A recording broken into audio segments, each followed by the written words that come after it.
Et pour discuter et aborder ce sujet, nous avons le plaisir d'accueillir au bout du fil Dr Hossam Abdel Fattah. Vous êtes professeur d'analyse de discours.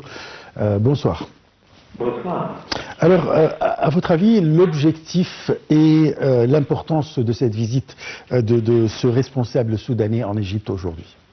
En fait, d'après le discours, d'après le discours qui a été prononcé sur cette rencontre entre le président égyptien Abdel Fattah el-Sisi et le président soudanais Burhan, en effet, et l'accueil certainement qui lui a été réservé, des discussions entre les deux parties, il paraît certainement qu'il y a plusieurs objectifs. Premièrement, c'est que le Soudan, qui a essuyé une guerre sanglante, énormément de pertes humaines, dommages, sur le plan de l'infrastructure, les hôpitaux, les écoles et tout.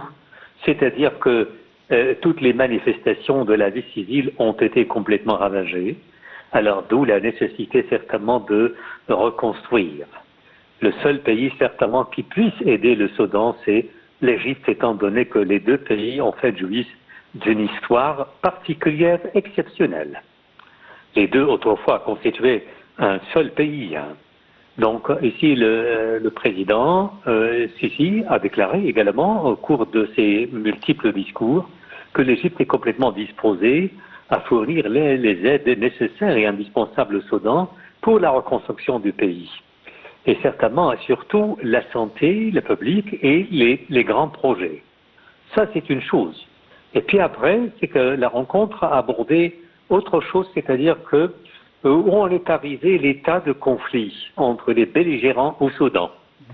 À mon avis, c'est un point très crucial parce que jusqu'à maintenant, la situation est tendue.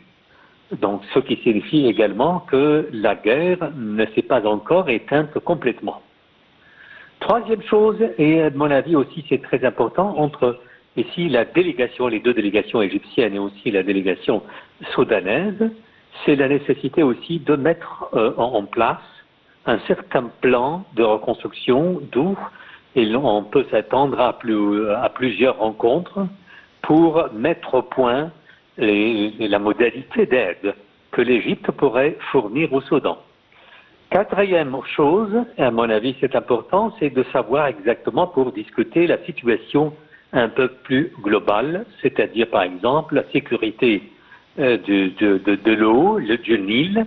Les deux pays actuellement défendent une certaine cause particulière, c'est le droit de l'Égypte certainement à sa part historique et juridique du Nil. Donc, et il y a aussi d'autres conflits sur la Corne africaine qui intéressent énormément les deux pays, étant donné qu'ils touchent leur sécurité nationale. Parfait.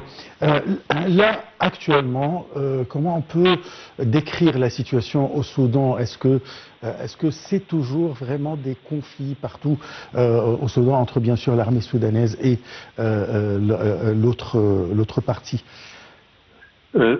Écoutez, parce que à mon avis, j'ai quand même une certaine opinion que j'ai déjà exprimée dans mes articles à Al-Masri, c'est que nous sommes en face vraiment d'un paradoxe.